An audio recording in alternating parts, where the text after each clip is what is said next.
জয় গুরু। আজকে ইষ্ট প্রসঙ্গ করব।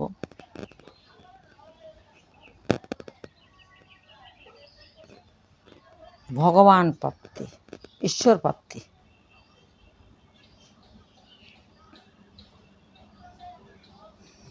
এখন শুরু করি। পুরোমাত্রা শুনবেন।